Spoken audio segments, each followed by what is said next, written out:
Hi guys, my name is Michalis Mexis. I'm a psychologist. My expertise is in performance. I'm based in Athens, Greece.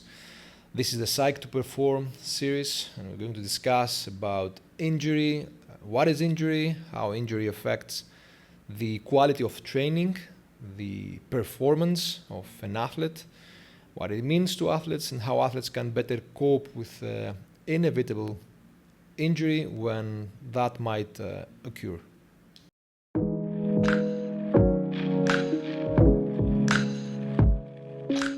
Participation in sports demands extraordinary effort, countless hours of training, calculated and uncalculated risks, and frequent exposure to high-pressure situations and, of course, uncertainty.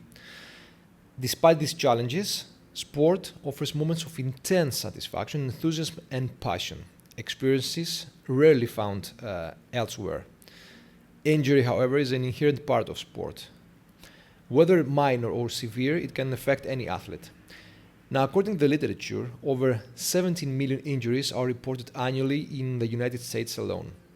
These injuries are attributed to factors such as physical strain, equipment failure, and mostly training overuse. Notably, the risk of injury increases with the level of professionalism. Let me give you an example. In windsurfing, amateur athletes experience an injury rate of 0.22 per 1,000 hours of practice. If you compare it to 13 injuries per 1,000 hours among professionals, you can see that there's a difference between professionals and amateurs. Professionals face a lot more injuries. Specifically in CrossFit, studies report an injury rate of 19.4%, with men sustaining injuries more frequently than women. The most commonly affected areas, as you might know, are the shoulders, the lower back, and the knees. Additional research supports these findings, reporting injury rates ranging from 0.27 to 3.3 per 1,000 training hours. And these studies highlight key risk factors such as training frequency, experience level, and competition participation. So the more the experience and the more the participation in competition produces more injuries. A recurring theme across studies is the role of supervision, or more specifically, the lack of supervision. So supervision is a significant contributing factor regardless of the athlete's experience. The literature suggests that the risk of injury in CrossFit is comparable to that in other sports, including, of course, Olympic weightlifting, distance running, track and field, rugby, football, ice hockey, soccer, and gymnastics. So some of these sports are included in CrossFit as well. The bottom line is clear. The deeper one ventures into professional sports, the higher the likelihood of an injury. This is the paradox of sport-related injury. No one wants it, yet it often seems inevitable. Athletes must act with professionalism, follow preventive protocols, and understand that the goal is not merely to avoid injury, but to recover stronger when it occurs. This is very important. We have to address that injury affects more than just the physical body. It impacts the psychological and contextual dimension of an athlete's life. An injury may mean the loss of income, so that can lead to financial stress, emotional distress, fear of injury, and most critically, a loss of identity. This is very important, and we're going to talk about this later. These psychological consequences can severely undermine an athlete's motivation and commitment to recovery. And recovery is an important part of getting back to sport. So that lack of motivation and commitment may potentially delay or even sabotage a successful return to sport. While physical rehabilitation guided by a physiotherapy team is essential, it represents only one part of the recovery process. Equally vital is the development of psychological resources to help athletes cope with the emotional and social toll of injury. To better understand the nature of sports injuries, we can refer to well-established theoretical frameworks, such as the biopsychosocial model and the cognitive appraisal model. The biopsychosocial model posits that injuries are not solely physical or psychological, but are multifactorial in nature, shaped by interrelated biological, psychological, and social contextual components. According to this model, there are two relatively stable and known dimensions. Injury characteristics, on the one hand. This can be location, cause, and severity of the injury, and socio-demographic factors on the other side. Age, gender, ethnicity, and socioeconomic status of the athlete. These two elements significantly influence three dynamic domains. The biological, which when we talk to the biological domain, we refer to endocrine response, respiration, metabolism, neurochemistry, tissue repair. The psychological, personality traits, emotions, behavioral responses, and the social contextual. This is support systems, family, for example, team, life stressors, rehabilitation environment. Okay?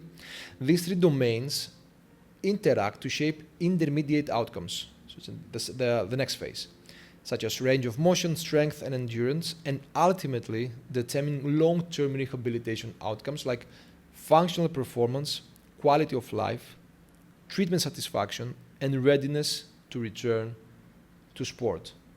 So you have injury characteristics and socio-demographic factors, stable, basic elements, which affect biological, psychological, and social contextual elements, which in turn affect the intermediate outcomes and the rehabilitation outcomes. But the key here is that the biological, psychological, and social contextual elements can't be intervened, so one can manipulate them. To put it in perspective, the model emphasizes that by effectively addressing the biological, psychological, and social factors, athletes, and of course ideally with the assistance of professional practitioners, can significantly influence intermediate and eventually rehabilitation outcomes. What it means is that one can focus on promoting positive input in the above domains, psychological, biological, social, and effectively improve the course and the results of the rehabilitation process.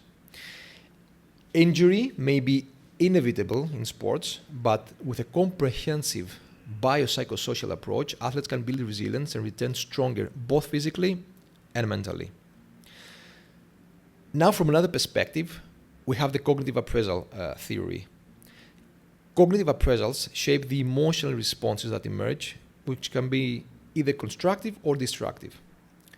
In other words, the way athletes perceive themselves in terms of mental and physical abilities and their environment during injury influences their emotions.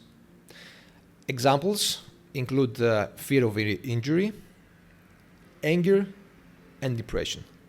These emotional responses ultimately affect athletes' behavior. What you choose to do when you're injured, how you treat your injury, how you communicate with the rehabilitation team, and the extent to which you adhere to the recovery plan are essential. Having a clear understanding of the theoretical framework is crucial for athletes to comprehend the psychological mechanisms of injury. Theory is good. This is the first important step towards successful coping. Nevertheless, not everyone can relate to theoretical concepts. From a more practical standpoint, the condition of being injured has been found to share certain characteristics that most athletes can relate to. So we need to know how we can relate to a condition. That's better for understanding. One such aspect is the negative emotional impact, such as negative affect, anhedonia, and a sense of loss, which often stems from a loss of identity. Athletes, and especially professionals who dedicate their lives to sport, invest immense time and energy into achieving excellence, what we call excellence, performance, high performance. In many cases, sport becomes their identity. It defines who they are, really. Therefore, an injury that physically distances an athlete from the sport can trigger an identity crisis. The ability to maintain multiple identities throughout one's athletic career is crucial. Being a father or son, a mother or daughter, spouse, friend, artist, student, or engaging in any other meaningful role serves as a psychological lifeline. This may seem at odds with the pursuit of athletic excellence, as we say, given the common and mostly false belief that an athlete must be fully dedicated and make sacrifices, always about sacrifices. While it is partially true, of course, meaningful achievements required effort and sacrifice, being more than an athlete is not a distraction. It is a source of strength. When an athlete confines themselves to a narrow athletic role, they risk limiting their psychological flexibility and undermining the sense of self. Conversely, investing in multiple roles allows other areas of life to provide stability when athletic performance falters. This becomes especially important during significant transitions such as injury or retirement. As we delve deeper into the injury experience, athletes often compare it to a form of loss. Research in rehabilitation has revealed stages that resemble those of grieving: denial, anger, bargaining, depression, and acceptance, the 5 stages of grief. Contemporary research has refined this model into what is known as the affective cycle of injury. This model proposes that athletes tend to respond to injury in 3 main ways: denial, distress, and determined coping. The first one, denial, refers to the tendency of some athletes to downplay or reject the consequence of injury, whether that pertains to severity, impact on quality of life, or rehabilitation duration. Denial often occurs early and can significantly hinder the athlete's willingness to take necessary steps toward recovery and a safe return to sport. Distress, the second one, is associated with the emotional burden of loss and the accompanying crisis of self-worth. I'm not an athlete anymore. Who am I? What do I do now? So the resulting negative thoughts, as I mentioned, can demotivate the athlete or make them resistant to cooperating with the rehabilitation process. The last one, determined coping, is the stage at which the athlete begins to accept the situation and actively engages in managing it. This stage is similar to the final stage in the grief model, and this phase involves logical assessment of the available resources, like the rehab team, the alternative training options. It also involves goal setting, increased focus on the recovery process, and improved cooperation with the staff. Being aware of these emotional stages and the responses they may trigger is essential for making informed decisions throughout the rehabilitation. Ultimately, the goal is to ensure adherence to the rehabilitation program and foster constructive collaboration with the support team. Elaborating on affect, a notion that often arises when discussing injury is the fear of re-injury. This fear is referred to as kinesiophobia.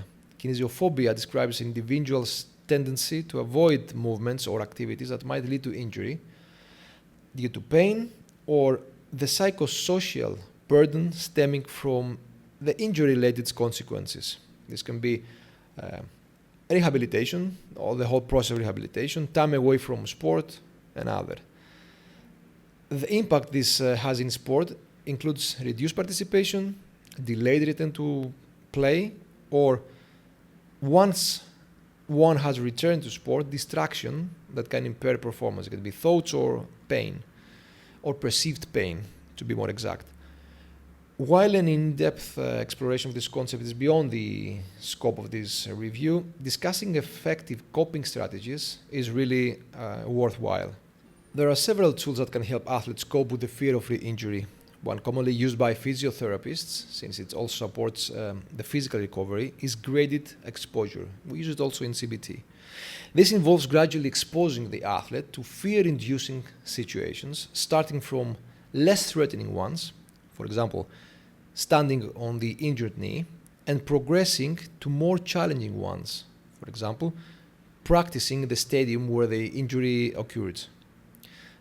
Education about the injury and guided recovery are also important. Greater knowledge of the process reduces uncertainty and the anxiety that uncertainty induces. Additionally, proper goal setting, specific, measurable, achievable goals, the SMART protocol, provides direction and reinforces a positive perception of the treatment's effectiveness.